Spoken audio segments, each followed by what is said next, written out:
emergency for the first time in about... This is Jim, and Receiving this message. We are Ken Jennings and John Roderick. We speak to you from our present, which we can only assume is your distant past, the turbulent time that was the early 21st century. Fearing the great cataclysm that will surely befall our civilization, we began this monumental reference of strange and obscure human knowledge. These recordings represent our attempt to compile and preserve wonders and esoterica that would otherwise be lost. So whether you're listening from an advanced civilization or have just reinvented the technology to decrypt our transmissions, this is our legacy to you. This is our time capsule. This is the Omnibus.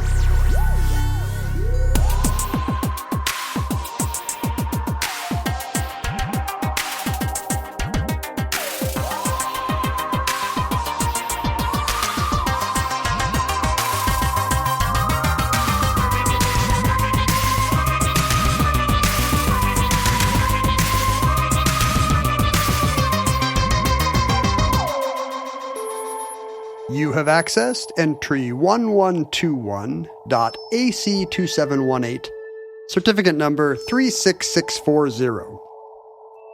Seawise Giant. Building of this spectacular supership, longest and largest man-made creation on the sea, also recalled the building over 2,000 years ago of the Great Wall of China, longest and largest man-made creation on the land. Two wonders of the old and the new worlds. At the start of this year, you and I had the opportunity to go out to sea together on the Jonathan Colton cruise. It's really the smartest thing to do right at the beginning of a global pandemic is to get on a cruise ship. It still remains one of the more astonishing things about this year that on March 10th, you and I got off of a ship, went through a Florida airport, and made it back to Seattle, and apparently neither of us contracted coronavirus in the process. We were sure hand sanitizing every surface on that plane. That's true. A packed Fort Lauderdale airport of people who were heading home because they were pissed because their own cruises had been canceled. All their cruises were canceled. On the day that Tom Hanks got sick and the NBA shut down, you and I were, off the coast of the Dominican Republic? Yeah, being prohibited from landing, right? Or what? There was yeah, Turks and Caicos wouldn't let us ashore. So we could very easily, I mean, that's something we'd signed up for months before and didn't want to bail on a commitment, but that could very easily have ended with us on a boat with a lot of Malaysian workers for 6 months. Well, and yeah, right. I mean, we could have been quarantined. People could have been getting sick. We could have gotten sick. Our good friend Liz Fair, who is somewhat of a noted germaphobe. I like how Liz Fair is our good friend now. Oh yeah. Well, I mean, my good friend. Just hanging out with Liz Fair. You know, she's yeah. I mean, you haven't met her, but I'll put you guys together. Put you guys together in a room. I'm sure she'd love meeting the famous Ken Jennings. But she said that her germophobia prohibited her from going on the boat, but she would fly to meet us and put on the show in the Dominican Republic. So she did. She flew down and was whisked to the stage in a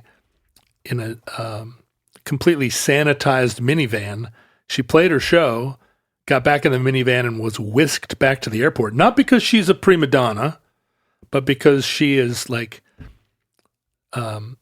she was already someone who she commented once that she really liked Jonathan Colton and myself, except that she could tell that we were both nose touchers. This was years before the. Now explain to me. Years before the pandemic. Explain to me what she thought you were.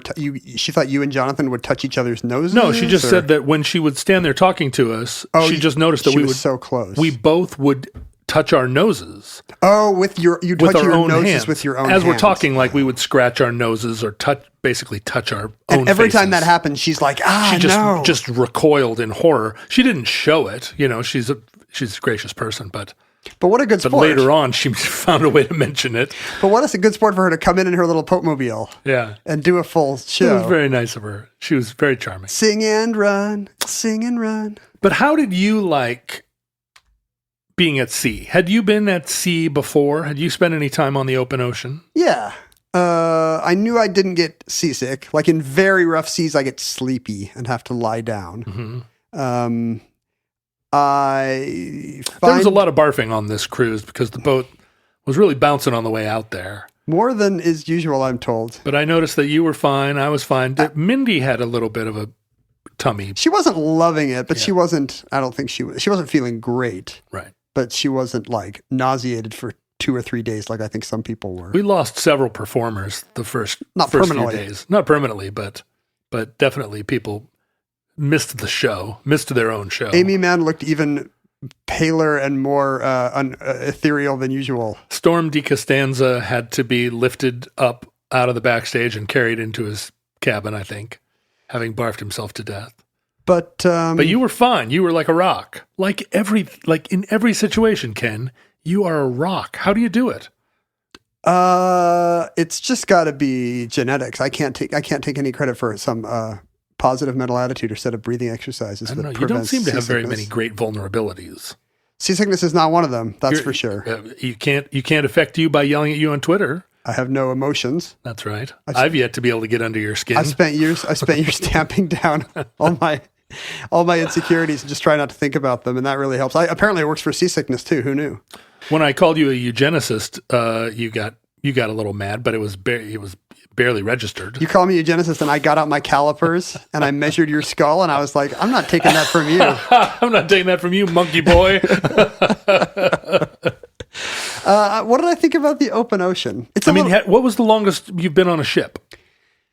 I went to Antarctica a couple of years ago. Right. And those are rough seas. That takes 2 or 3 days to cross the Drake Passage in really rough seas. And you're on the ship for most of the resulting time. You take day trips to see penguins and ice floes and whales and research stations.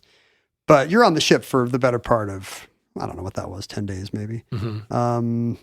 And it's a little claustrophobic. Like the view is nice. The view on deck is nice at first, but when you're out of sight of any land, really the view on the ocean is what? It's a line. It's a blue line. There's not a lot going on. It's really what you're looking at is really the weather, right? I mean, the view from a ship is either like the infinitely fascinating fractal patterns of waves cresting, or the sky. I find that soporific very quickly, the waves. It's not like there's an endless parade of new things, flying fish and volcanoes and sea serpents. It really is just, this morning there were no clouds over there. Right. And now there's clouds over there. Right. So it's refreshing at first to be at sea, and you see why people talk about the healing, going to sea for the healing air, or maybe the freeing emotional quality, maybe the creative bump of being away from things. But it's a little claustrophobic being on a boat. You're not someone who will just stare off into the middle distance for hours at a time. You start to get a little antsy. After, I don't know, 30, 40 seconds, I start to think, well, something might be happening on my phone. Right. Is there internet here? And sadly, on a cruise ship. On a boat? It's not good. Are you able to just peacefully look at clouds? Well, I'm someone who does just stare at a spot on the wall or in the middle distance for hours at a time because I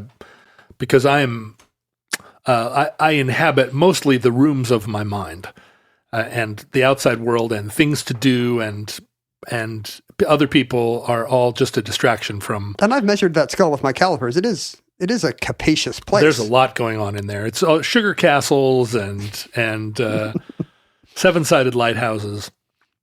So being on a cruise ship and sitting and staring out at the ocean, I kind of do that even here in the house. I'll watch despite the absence of ocean. Yeah, I'll just watch the kind of popcorn bag spin around. The shadows as they go across the wall as the sun moves through the sky.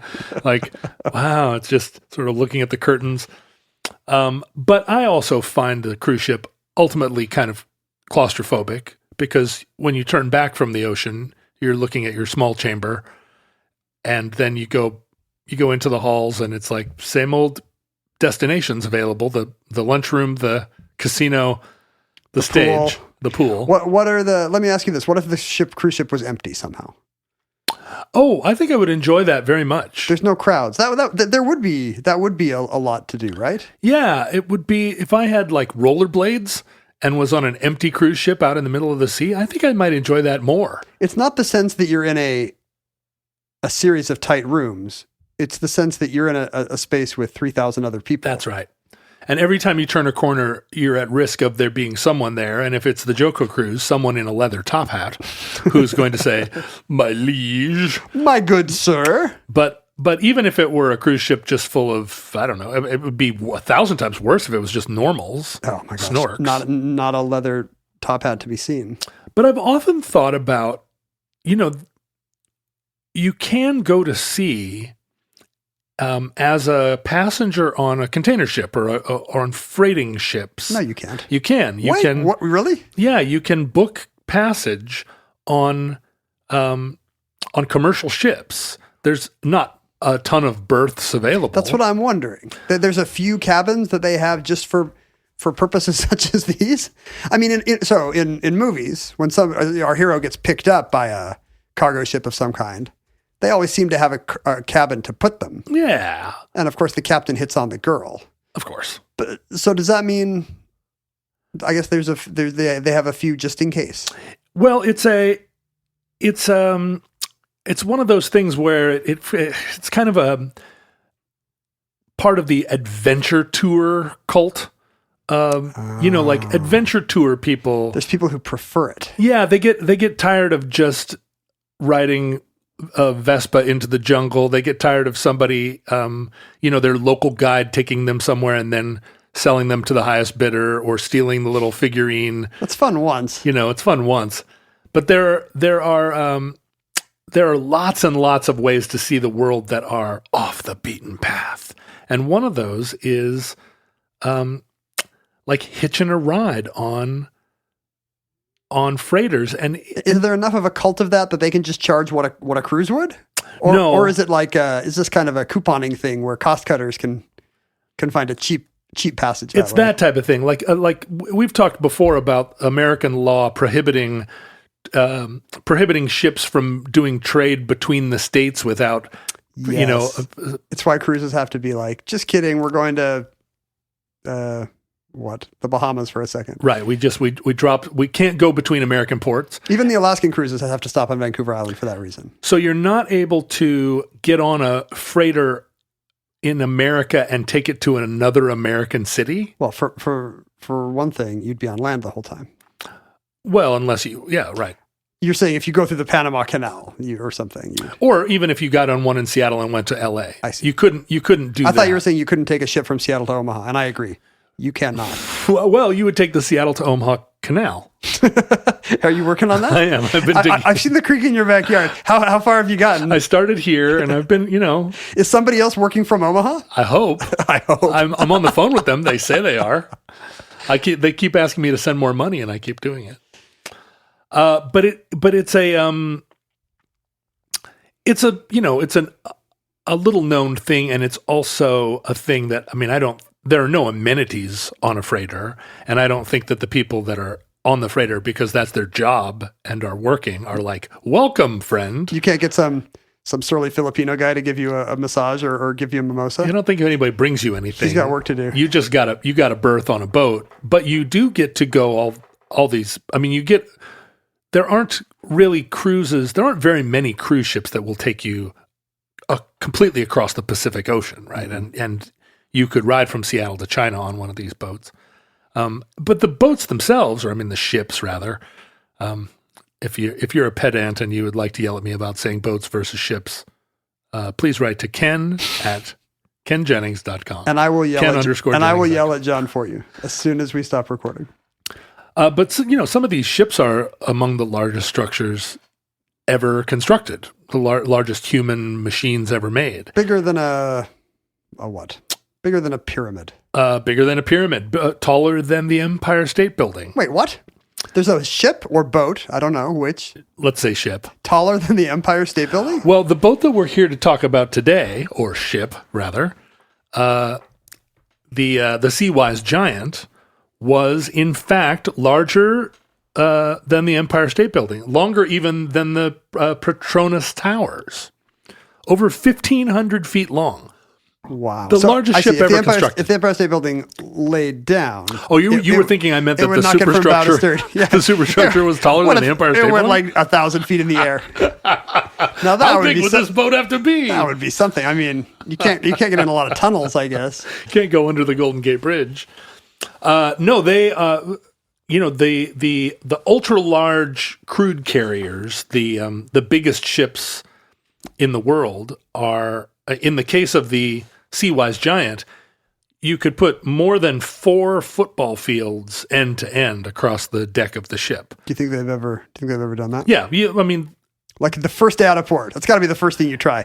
Okay, guys, it's time to play 4 simultaneous games of American football. The winds are going to make it tough. I was actually shooting baskets up on the top deck of the cruise ship where there was a hoop. Usually it was employees out there, but I was... That was their smoking area. I was shooting baskets one day, and it really is hard. Was I telling you this? Like, if there were times when, as long as the ship and the wind are moving in the same direction from when the ball leaves your hand to when it hits the basket, you're fine. But who knows where the basket's going to be if the ship is moving. But there were many times where the wind would change in between, and suddenly, I was aiming at a spot where the basket wasn't anymore. Right. So yes, do not play 4 simultaneous games of football on the Seawise Giant. No, and in fact, the way that they measure them in shipping, there's actually a football field sized tarp that they just kind of use as a measurement of ship size. It's standard practice. You make the ship and then you lay those out. You lay the tarps. Let's find out how many football fields we got. Look at this, you guys. We did it. 4 fields. But the oil tanker is the biggest form of ship. Why is that? Because I guess there's just... Well, go ahead. You were about to I have speculate. a theory about why, it would take anything that size that you were going to put containers on would take prohibitively long time to load and unload, right? Whereas I assume crude oil is fairly, the speed of piping it in and out of a tank is more efficient. It is now, right. And also there are a lot of ways to move product. What am I trying to say? Freight. There's other options that's the for word. freight.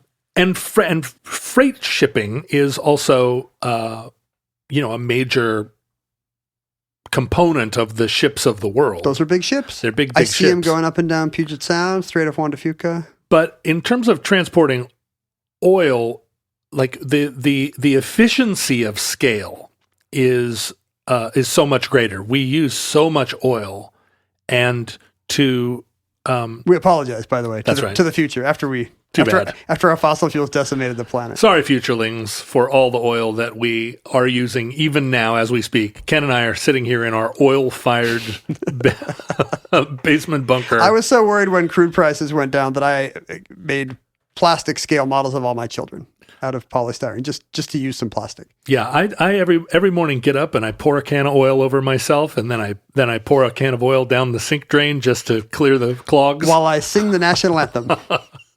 I'm going to get letters because I said decimate for devastate, and I'm not going to put up with that. No. Decimate colloquially does mean to devastate. It does not just mean to remove 9/10 of something or whatever people are going to tell me. Oh, but you're going to correct the internet pedants by saying that it's a colloquialism? That never works. I'm going to pre-correct you by saying that decimate now just means to destroy a large percentage of. Right, it does not technically a decimal related. Take that, nerds. The original transportation of oil was, as you can imagine, initially they thought to transport it just like any freight. They put the oil in barrels and they put the barrels on ships, but it didn't take long to realize that the weight of the barrel was 30% of the weight of the product. How recently was that? Like, up till what time were we sending oil around the world in barrels? Like, is that like 1850 or is that 1950? No, it was the mid 1800s. Okay. By the 1870s, actually, the Nobel brothers, not Alfred Nobel? Not Alfred Nobel himself, but his two brothers, Ludwig and Robert. Wait, they wouldn't even let him in on the deal? Well, Alfred was over making dynamite. I don't know. He was on a different thing. I guess if you're transporting oil, the last thing you want is the brother that's always goofing around with dynamite. Well, Ludwig was one of the pioneers of developing oil shipping. I had no idea these guys were some super family. Yeah, and they built the first like dedicated oil tanker was a boat called the Zoroaster, and it was built to be able to sail from Sweden to the Caspian Sea via a series of canals and channels. That's pretty much like your Seattle to Omaha plan. That's right. But to transport, that sort of Caspian oil all the way back to Sweden in this, and it's, it's a very small tanker by today's standards.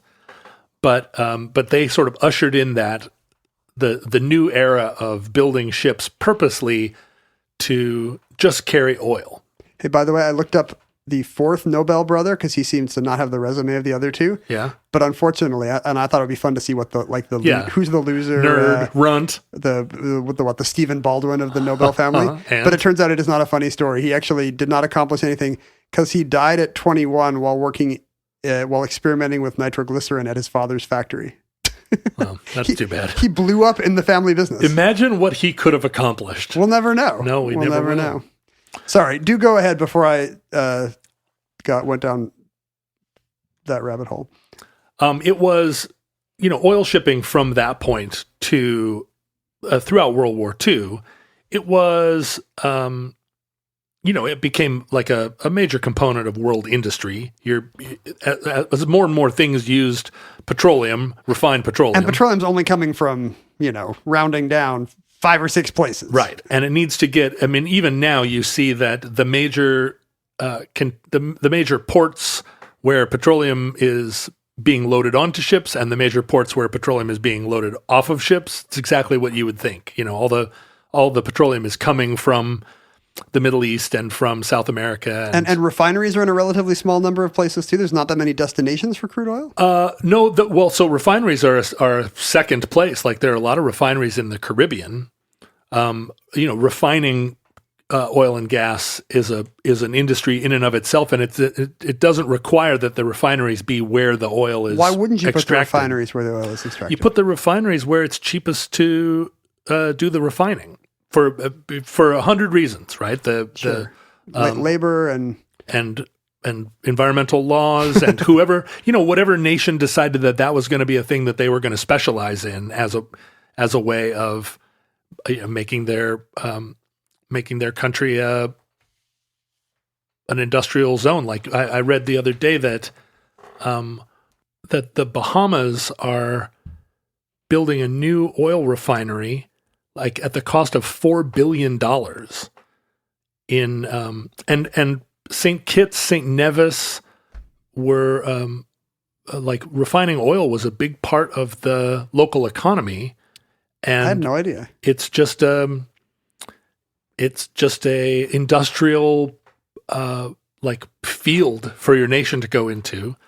And if I were an evil oligarch, I would simply put the refinery next to the oil wells. Right. Think of all the boat time I'd save.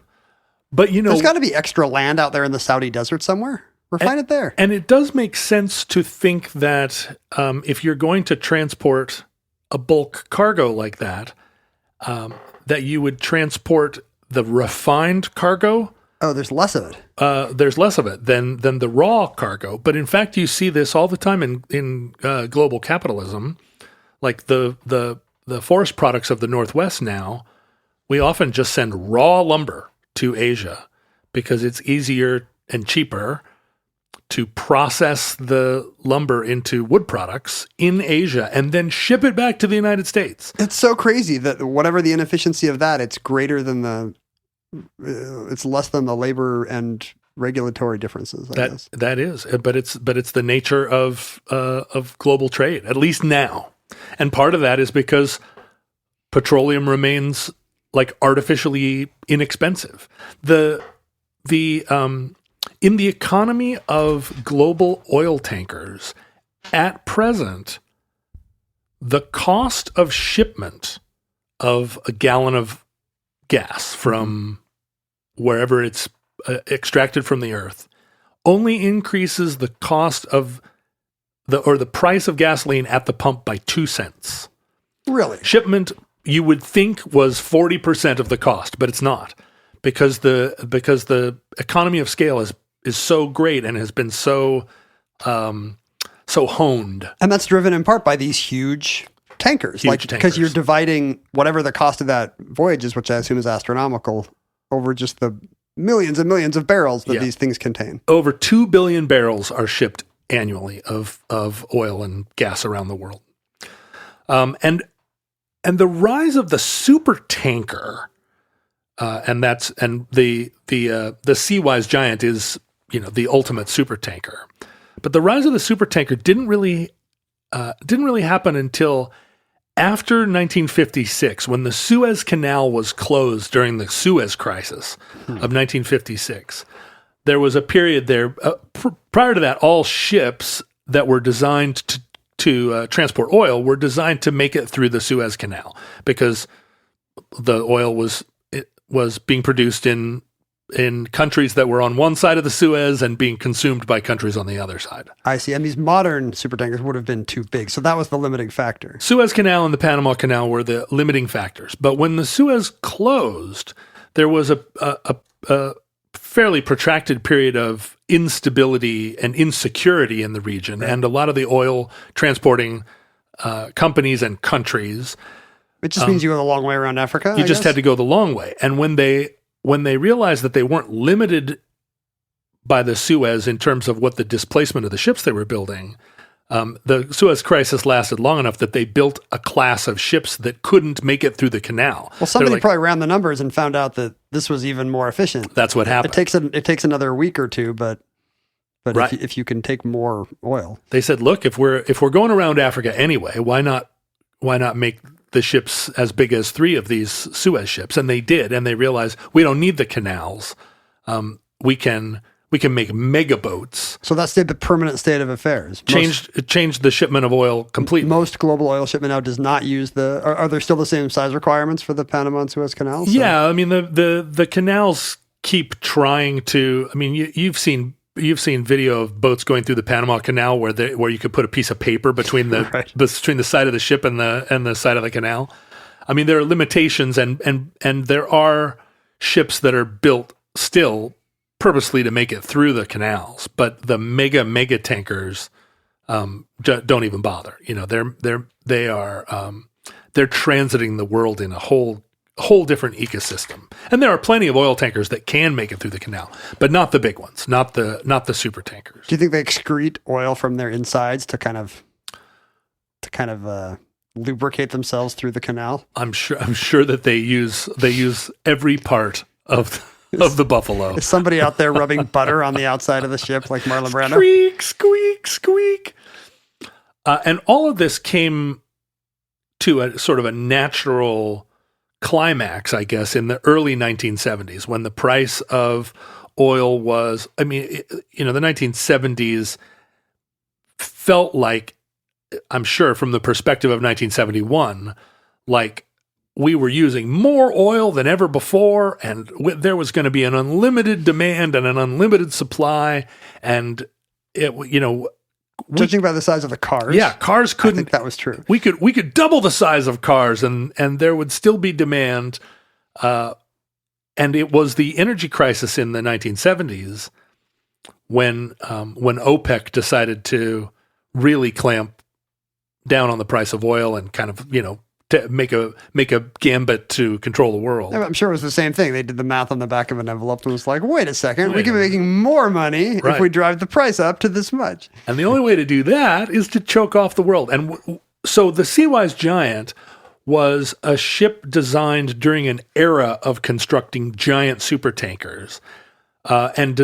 Pre-oil crisis. They were designed and conceived pre-oil crisis. Mm-hmm. And in the case of the Seawise Giant and a whole family of ships built at that same time, specifically the Bacillus class of giant tankers that were made in France around the same time, they were all built with the idea that shipping oil was going to be the big game.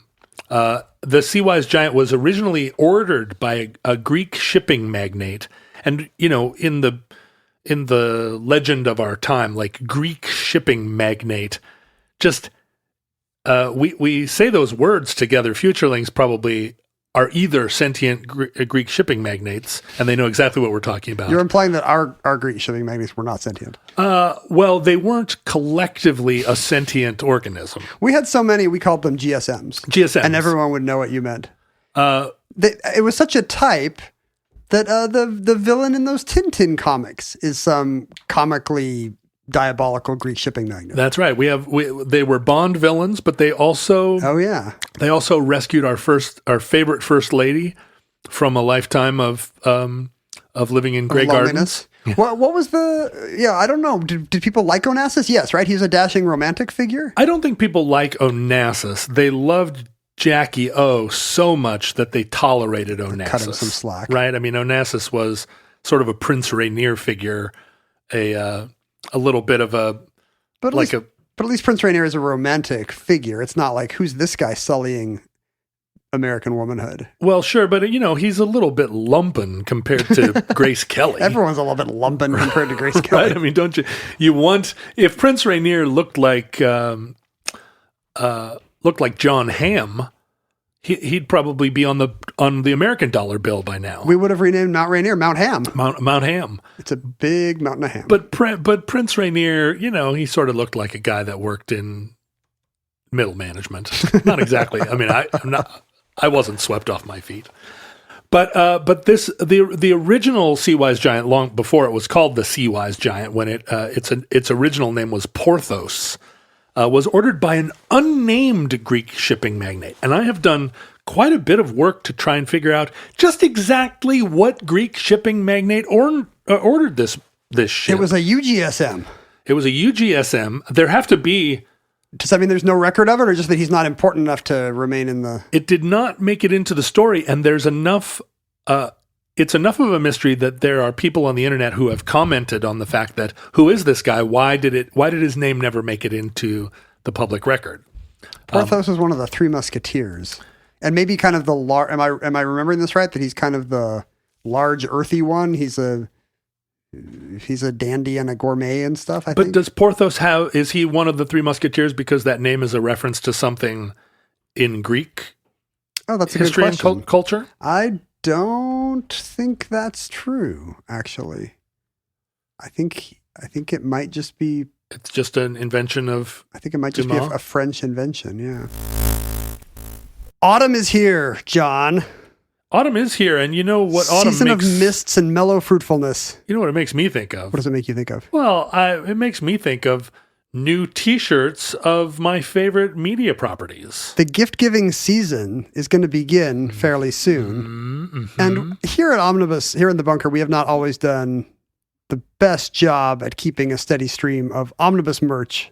No, it's true. Out in the universe. It's true. Our futurelings are often... they often contact us. They're clamoring for Omnibus branded merch. They're naked. They're shirtless. Yep. Because fashions change and seasons change. Seasons change and so do we. Seasons change. And now it's fall and you want some new... I mean, a lot of futurelings are t-shirt wearers, let's be honest.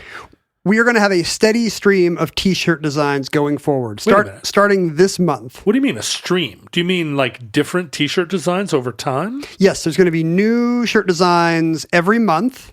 For October in our t-shirt store, we have brought back the 2 t-shirt designs that we had briefly available well over a year ago, whenever that was. Right. A time period so brief that many of you may not remember. Those shirt designs are now available again at mediocrity.com. That's MEDIOCRITEE.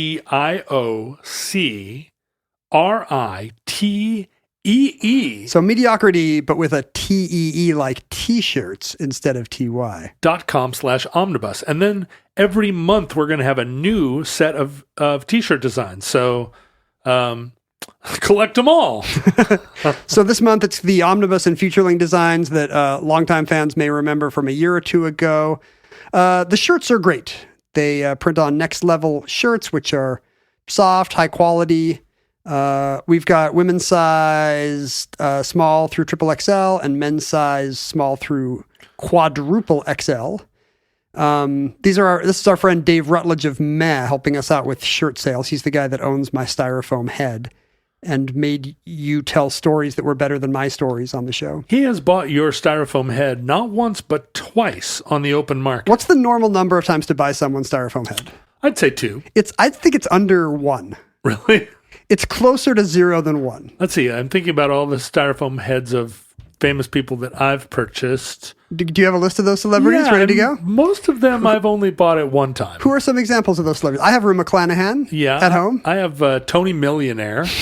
And let's see. I have Dom DeLuise. You do? I like to get giant celebrity styrofoam heads of celebrities with giant heads. I have Jason Isbell. Oh, nice. Yeah, it's nice. It's a big head. So if you are missing omnibus shirts in your wardrobe, if you're looking for omnibus gift-giving ideas for the upcoming holiday season. That's right, because if you order now, the shirts will be in your hot little hands or tentacles or antennae. It's true. You must be a bipedal omnibus listener with the normal number of 4 limbs, I'm afraid. Not necessarily. If you have 8 limbs, you can put 2 of them through the sleeves of this T-shirt. And maybe drill your own holes if necessary. Drill your own holes. That's the omnibus motto. Go check out the shirt designs at mediocrity.com/omnibus and look out for new designs every month. After the Seawise Giant was constructed, it was ordered in 1974, but it wasn't completed until 1979. At which time the global oil economy was very different. Global oil economy was very different, and there are 2 stories about what happened to our unnamed Greek shipping magnate. In one case, he went bankrupt in the interim, and so was unable to accept delivery of the Porthos. And in another version of the story, it turned out that during sea trials, the Porthos was very big, but had some shuddering problems as it tried to come about. The boat, because of its scale and design, it handled badly. And so Consumer Reports gave it the little black half little circle. Black circle. So we can't judge our unnamed Greek shipping magnate because, first of all, we don't know who this person is, and we don't know exactly why they didn't accept delivery of the Porthos. But in failing to accept delivery, then that's a bummer when you make this $1 billion ship and then the client is like, you know what? It was made in Japan by the Sumitomo Heavy Industries Corporation, and that's one of those Japanese corporations that makes giant supertankers, bridges, submarines, computers, tractors, pianos, motorcycles. That's right. Right.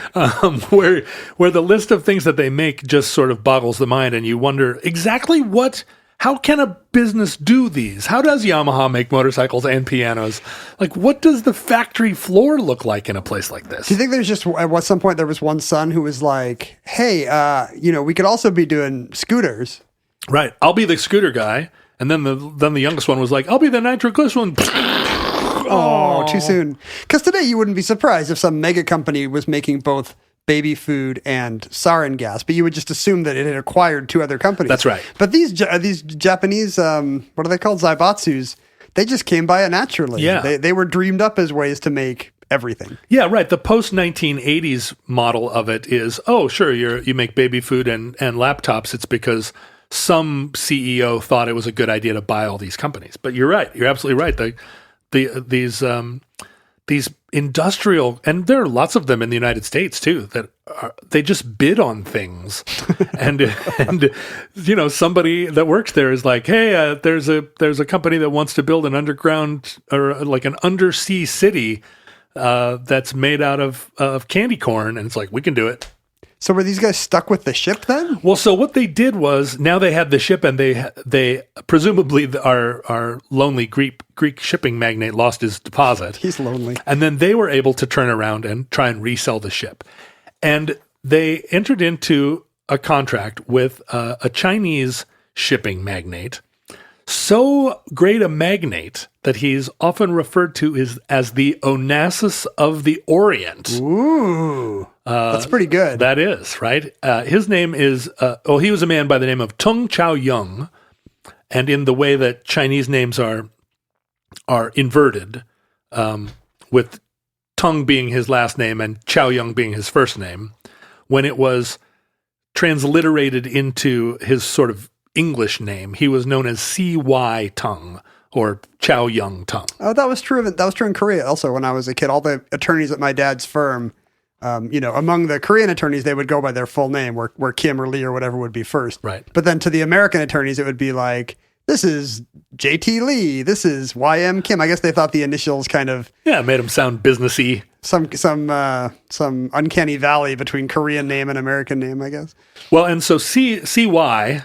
Chao Yung or C.Y. Tung took that little transliteration or that little pun a little further, or rather turned it into a pun by naming all of his ships the Seawise. Oh, because they're Seawise. They're Seawise. They belong to CY, but they're wise of the sea, or they are wise in the way of the sea. Seawise, SEAWISE. I mean, Seawise is an actual word in Webster's, right? Meaning like nautical or whatever, like right. In the same way that, I guess that was a mid-20th century thing to comically add wise to the end of nouns. It was kind of the fad, just like today we might do, I don't know, is there something we do with that today? Yeah, Webwise. Yeah, I guess you still do the same thing. Yeah, good old Webwise. Or, So what CY did was he said, so CY at one point in his life owned 150 ships. Like he was a major player in the global shipping industry. And at this point, he recognized an opportunity with this, with the Porthos. But he said, I'll buy the Porthos, but I want it to be even bigger. Oh. And there's a thing in shipbuilding called jumbo-ization. And jumbo-ization, I guess that's our wise, is ization. Ization. Yeah. Jumbo-ization is a process by which ship owners realize that it will be cheaper to take a pre-existing ship, cut it in half, and add an additional amount of ship in the middle and zip it back together. And they're not made to do this like an accordion, right? No. You literally have to take it apart, cut it open, and put more ship in the middle and stitch it back together. It would be cheaper and more efficient to do that than to build a whole ship from new. That makes sense. And what's interesting about ships is, of course, at the bow, I think you can picture this, but I'm going to say this to the sentient aspens who may never have pictured a ship. At the bow, it's very skinny. Yes. It's narrow at the bow to cut through the water. That's how it. But then as the bow widens out to amidships, most ships go through throughout their middle. Their dimensions are more or less static. It's the same width for a long run in the middle. The same width, the same, it's not just breadth, but it's also like draft. Like the boat just becomes the a kind of... cross-section is the same. The cross-section is the same, that's it. right. It's what made the Constellation, the most beautiful airplane that ever flew, it made the Constellation such a difficult airplane to make or retrofit, because the Constellation was designed so that the tube of the airplane was completely different at every point. And if you look at contemporary jets, their circumference is even from tip to tail, so that everything can be standardized. Whereas a ship you can just essentially extrude as if out of Play-Doh. Right. Huh. And so jumboization it's very common practice in shipping, and it is in planes now too. If you look at the 747s or 737s or any kind of contemporary jet, you'll see them come in different sizes, and it's just that they made one and then they cut it in the middle and added some extra stuff in there, and it's sort of jumboized. But so C.Y. Tung said, I'll buy the Porthos, but we need to jumboize it. It's never even... It's already jumbo. I mean, it's not, but it's still huge, right? It's a big ship, but it's a chonker. It's a thick boy. It's a thick boy. Before it ever even really carried a carried a lick of anything, it already was sent back into the shipyard, cut in half, and a big additional amount of ship was added to the middle. And when it came out the other side, it was the largest ship ever. The largest ship ever constructed. It had, it was over... Lay some numbers on me. It was over 1,500 feet long. It could carry 564,000 tons of oil, meaning that that's a lot of oil. It's a lot of oil, and there are a lot of ways to measure the size of ships. There's gross tonnage. There's displacement. There's like size. There's sort of size of area of the ship, like the footprint of it. The footprint, or rather the sort of air contained within the structure of the ship. That's different than displacement, depending on how low it rides, right? It is, right. Like the aforementioned Bacillus class supertankers, which were built in France during this same period, they had a larger gross tonnage, but in shipping, gross tonnage doesn't measure weight. It's a measurement of area, of volume. Tonnage is a measure of volume. Gross tonnage in describing the construction of a ship is a measure of volume. And so the Bacillus class had a larger gross tonnage, but it was the Seawise that was both longer and had a greater capacity and a greater loaded displacement. It had a displacement of 657,000 odd tons. What about its capacity to love? Like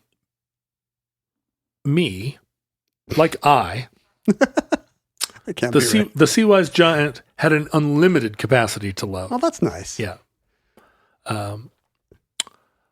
Curiously about this ship, or maybe curiouser and curiouser, when it was fully loaded, it had a draft, which is to say it sank down into the sea. How deep it goes? 81 feet, which made it ineligible to transit the English Channel.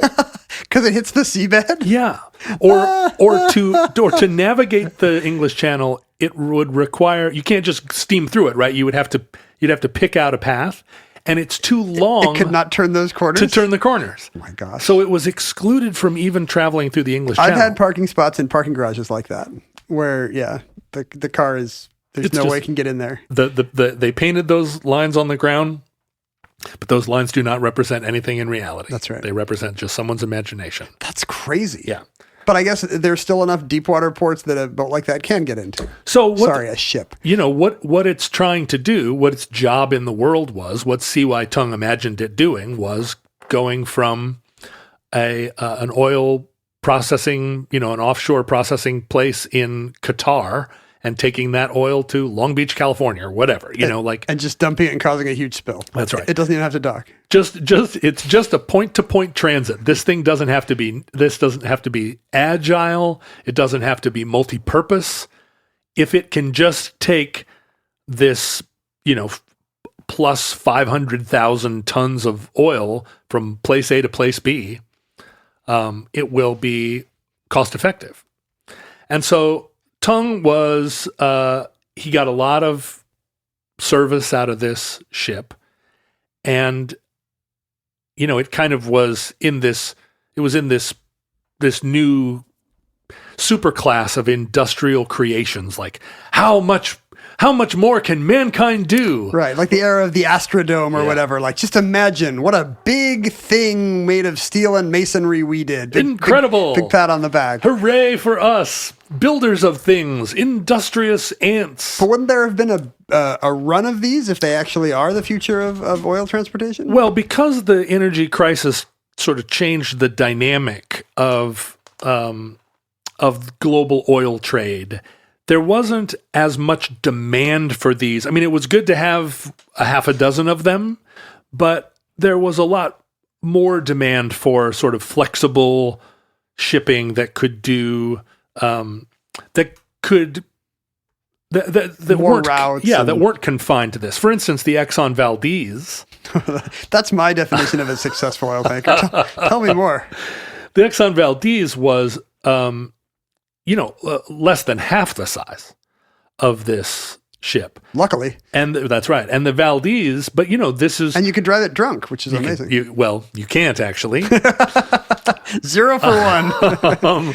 But the Valdez, if you think about the need for ships to be able to go into Alaska and take oil out of Valdez, like there's no way that the Seawise Giant could have done it. The Seawise Giant couldn't have made it to all these new, it required purpose-built facilities. It was a much more of a limited, and also, built with 70s technology. Most oil tankers only have a 10-year lifespan. Oh, is that right? They just rust away? Yeah, they're just churning through these machines. And again, you would think they're so costly and like such an investment to make one. And really, what happens to them? You use them up after 10 years? It's just got to be hundreds of millions of dollars of raw material, right? Ken, the life of the sea. Oh, it wears a man down. It wears a ship down to a nub. But a man, when he's done with his life at sea, he can, I don't know what he does. Yeah, he goes and chews on his meerschaum pipe. He runs a lighthouse, maybe? Yeah. Well, what do they do with the ships? They take them to India, where there is an entire industry of ship breaking. It's true. They're just a lot of angry people. Like, this is the only job I love. I could do anything, but I just like hitting hulls with hammers. There are these wonderful wide beaches in India where it's a very shallow, gradual beach up to, and sort of beaches as far as the eye can see in every direction. And rather than use them as vacation destinations for whatever reason, many, many years ago, an industry developed there where people who wanted to get rid of a ship would sell their ship to a shipbreaker. The shipbreaker would, and I've watched 100 of these videos, and they're some of the greatest videos. They line up the ship at the beach. They put the throttle forward. The ship just churning runs itself, and these are giant, giant tankers, runs itself right up on the beach. The beach is covered with guys in their dungarees. Are they trying to see how far it can get? Is this like the discus throw? Just try and get it as far, they do it at high tide. They try to get that ship all the way up on the beach as far as they can. And then as the tide goes out, the people whose job it is to take this boat apart just start taking it apart. Does the guy who aimed at the beach and put it on full throttle, does he stay on the boat? Must. I mean, somebody's got to ride that boat up the beach. He's got to hang on? I would think that would be the greatest job in the world. The pilot who ends up, being the final pilot of every one of these giant ships. I mean, you really don't have to worry about crashing. Like that's right. If you don't crash, you get fired. Yeah, get in here. You didn't crash that boat. You want to get it as far up the beach as you can. I mean, what a hot job. Anyway, I highly recommend watching shipbreaking beaching videos. And then when it's up there, they just get disassembled like a team of Borg. The TIG welders come out and the guys swarm the boat. They take everything, they unbolt everything that they can do anything with, and it all gets turned into scrap metal and processed. And India is the world center for this shipwreck. Well, that's nice. It gets recycled. And that ends up being the fate of the Seawise Giant. But a couple of things happen in between its illustrious career and its untimely end, or its well-timed end. The Seawise Giant very famously was in 1988. It was taking on oil at an Iranian oil facility in the Persian Gulf at a place called Karg Island. And this was during a period where the Iran-Iraq war was really escalating. And the Iraqis mounted a daring mission where they flew 1,000 miles across the Persian Gulf in their probably Mirage fighter planes. Republican Guard. And they dropped a bunch of parachute bombs on all of these oil tankers that were parked at Karg Island taking on Iranian oil. And the Iranians are trying to, they're being embargoed by the United States, presumably, and this is how they make money to finance their war and to keep food on the shelves, is sell oil internationally. On some black market, or are there actually state actors who will buy Iranian oil? I'm sure China was buying Iranian oil this entire time. I mean, there was still in the 80s a global market for Iranian oil, and in fact, probably the United States was buying it all the time, via a third party. Yeah. And the Iraqis were trying to, I think both Iraq and Iran tried to interrupt one another's oil business as part of the larger conduct of the war. And Iraq, in this case, scored some direct hits. They sank the Barcelona, which was a similar tanker, in fantastic style. It burned itself down to the waterline and sank there in place. Is this not trouble that they're not just limiting themselves to Iranian facilities, but also presumably other nations and other multinationals' expensive fleets? Well, so the rules of war in this instance were that the United States Navy would come to the aid of any ship in trouble in the Persian Gulf, except if that ship actually entered into what were called the exclusion zones around combatant facilities. And if you pull up, the Seawise Giant knew what it was getting into. if the Seawise Giant pulls up to the pump, and it's flying a big Iranian flag, the U.S. Navy policy at the time, which formerly had been just to defend U.S. ships, but the Reagan administration had recently extended it to sort of general shipping. Mm-hmm. But in this case, they were like, hey, it's a war between these countries, and you went to one of their ports, and so you're on your own. And the Seawise Giant burned, catastrophically, and sank there in the Persian Gulf. At the time, it left the largest ship then on the ocean was a ship by the name of a ship owned by Esso called the Esso Atlantic. Another oil tanker, I guess. And the Esso Atlantic had just prior changed its registration from Liberia, one of the great ship flagging nations of the world. Liberia. What's the deal? You get a good deal? Yeah. Well, you're not. If you like the country that flags the most ships in the world is Panama. Yeah. Like over 500 giant ships are registered in Panama. Liberia is second with also over 500 ships. But is it just like insurance companies in Wilmington, Delaware? Like exactly the laws are favorable? The laws are favorable. The registration fees are cheap. Labor laws. You're subject to a lot fewer restrictions. Super unfriendly to actual workers. But the Esso Atlantic had just changed its registration from Liberian to Bermudan, because if it was registered in Bermuda, then the Esso Atlantic was protected by the British Navy in the Persian Gulf. And so when the Seawise Giant sank, all of a sudden Esso Atlantic was the big player, and the Royal Navy had to protect it. But that was not the end of the Seawise Giant. It sat there underwater for a while, and it was recognized that, kind of like jumbo-ization, it would be economically feasible to refloat the Seawise Giant and still cheaper than to build another new one. Tanker. So in 1991, a company called Norman International raised the Seawise Giant, towed it to Singapore, and rebuilt it, and launched it again as the Happy Giant. Because now it's no longer underwater? It's no longer underwater. It's happy. It's survived to sail the seas. The Happy Giant then was sold to a Scandinavian shipping magnate, another super Bond villain type, named Jorgen Jarr. And Jarr changed the name to the Jarr Viking. That's not as good. The Jarr Viking. I liked the Happy Giant. It made me think of... Happy Giant was cute. Made me think of frozen vegetables. Happy Giant, it didn't stay the Happy Giant for long. Jarr changed it to Viking. If your name's Jarr, you really have to be a shipping magnate. Jarr, especially a Scandinavian one. Right. The Jarr Viking continued to be the largest ship on the ocean for, I guess, another 15 years. Wow.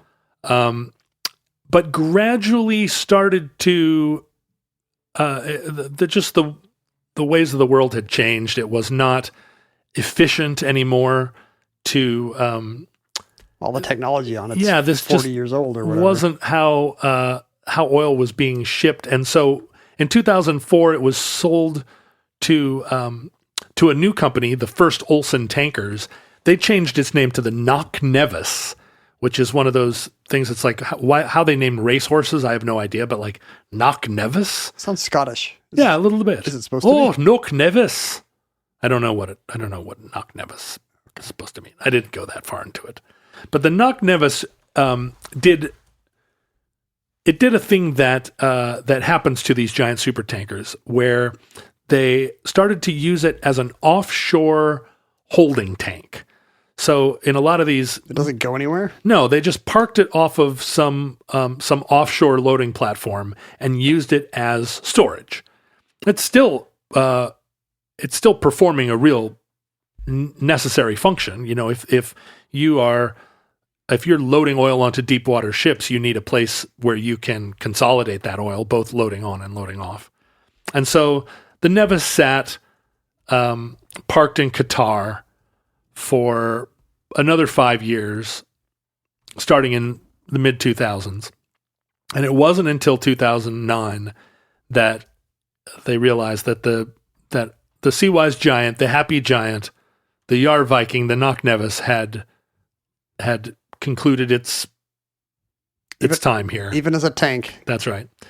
And so they changed its name one last time to the Mont. Is that a thing you do when you kill a ship? You change its name? Must, because my understanding is that it's fairly risky to change the name of a ship because of all the superstitions. Yeah, you don't want to mess around. Although you see it all the time, people change the names of ships all the time. But I think of it as a thing that accrues to you a certain risk. I had a friend who got a boat in Anacortes, and he was full of stories about. The new owner changed the name, but he accidentally left the old name in one place on the underside of a thing or on a drink coaster or whatever it was. And of course, the Ocean Sprites. Yeah, within a week it had wrecked on the craggy shore or something. I had no idea that was something they took so seriously. If you change it, you got to change it everywhere. Yeah, although they changed the name of our poor Seawise Giant enough times. And I guess the moral of the story is eventually the Seawise Giant ended up beached in India. I guess if you know you're going to beach the ship, then you don't care that much. Right. And I don't know. Then it would be good if it's going to wreck. Maybe every ship gets its name changed to the Mont for that final slow procession. There's one name for dead ships that they all have to have. But the ship was so large that it took over a year to break it apart.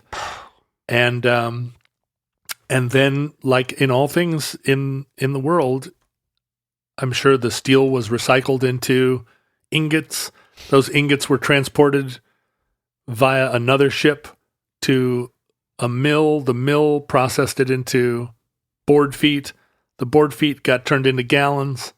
And now, almost certainly, this laptop that I'm recording this show with you on has some component in it that's touched the Seawise Giant. Is it like, Julius Caesar's last breath? There's some molecule of air in every mouthful of air you breathe. Whenever you turn on a TV, some of the static that you see are photons from the Big Bang, and some of the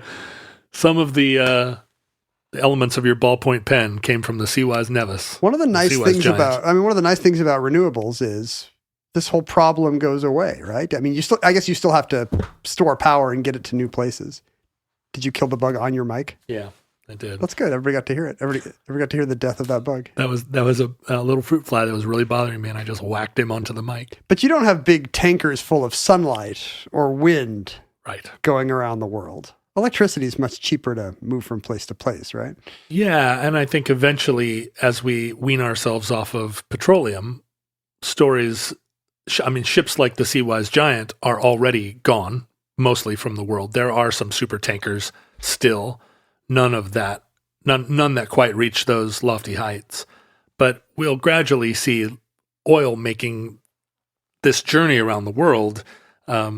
is like a smaller and smaller component of the global energy exchange, and hopefully in our lifetimes becomes a negligible. I'm weaning myself already. I drink a slightly smaller glass of motor oil every morning, and I feel a little less patriotic, but in the long run, I think I'm doing the right thing. I did pour a quart of motor oil over my head this morning, but I didn't pour one down the sink.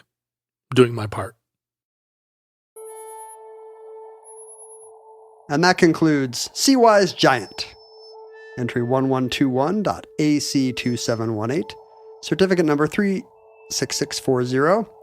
In the omnibus. There are little tiny particles of John and me everywhere on the internet. If you look up at Omnibus Project or at Ken Jennings or at John Roderick on any social media network, you can see us doing TikTok dances, unless TikTok is illegal in your country, in which we are not. Did your Twitter get deleted when the big QAnon purge happened, or are you still on Twitter? Did it get deleted? Yeah, did they find out you're a QAnon tweeter? Oh no one can parse my tweets enough to see that I've been tweeting about Q this entire time. He's using the pizza emoji, but I think he might be actually talking about pizza. Yeah. So John, I'm not. John and I have escaped the Twitter purge. They have not found out the secret QAnon messages in our accounts. You could email us in our era at theomnibusproject@gmail.com. If you want to send us physical items, you can send those to P.O. Box 55744, Shoreline, Washington, 98155. Send us a big tank of crude oil for John's morning ablutions. Delicious. Someone sent you this, and I don't see a return address, so I don't know who to credit it with. I mean, I have a piece of paper saying for John, obviously, but I don't know. What makes it so obvious? Well, which of us would be more likely to want a name tag from the 1934 State Convention of the Ohio Hairdressers Association? Oh, I think that's probably me, isn't it? I think you're going to be wearing this quite a bit. I can't read the name of the original hairdresser. Oh, look at that. Isn't that great? The original hairdresser starts with a W? Yeah, Wolfie Steekland. Wow. I guess it could be short for Wolfgang. And they also sent you a travel guide to Mulvania, land untouched by modern dentistry. Mulvania? It's a fake, it's kind of a Borat-style fake tour guide. Sure, Slabovia. And it seems from there. It seems very funny. Boy, they went to a lot of trouble to write this review. There's just a series of fake restaurant reviews. Bistro Vieux Jar is a 24-hour cafe not far from the railway station. The food is cheap if a little bland, and the waiters can't be faulted as they're armed. The thick soups are a good value, and the bottomless cups of coffee are a further draw card, especially for members of Luton Blog's homeless community. This is an enormous book for that one joke to play out. Right. Well, and think like 30 jokes like that on a page. Per page. I think. So thank you to nameless, I think Seattle, judging by the postmark, listener who sent us a fictional tour guide to Mulvania, which now you can add to your list of Moldovas and stuff. Yeah, this seems like a thing to put in the bathroom for people who aren't from here. They'll get very confused. Here's a guide to the Mulvanian Alps. I thought that was where John Mulvaney was from. You can congregate with your fellow Futurelings online by looking for the Futurelings group on Facebook. There's a subreddit. There's a Discord. The most direct way you can support... There are many ways to support the show. I mean, just by listening to it and laughing quietly to yourself and bringing a little extra contentment into the world, you've supported the show. You could also support the show by recommending it to friends or reviewing it online. If you have the financial wherewithal, you can even become a Patreon supporter by going to patreon.com/omnibusproject and enjoying all of the fruits and perks of membership, of supporting Omnibus. You're reading about Mulvania. You don't have an outro ready to go. Yeah, even if you don't have the financial wherewithal, the cost of entry to join the Omnibus Futurelings is surprisingly low. $5 a month gets you the Addenda Show. You couldn't get a cup of coffee in Lutenblog for that. That's 100% right. Try and go to the Mulvanian Alps and listen to an addenda of any kind. Do you mind if I loudly eat this apple No, while you do the outro? Please do. This is going to be a new thing I do every week. Here we go. Futurelings, from our vantage point in your distant past, we have no idea how long our civilization survived. We hope and pray that the catastrophe we fear may never come. We gave people an out so they can't complain about this. If the worst comes soon, this recording, like all our recordings, may have been our final word. But if Providence allows, we hope to be back with you soon for another entry in the Omnibus.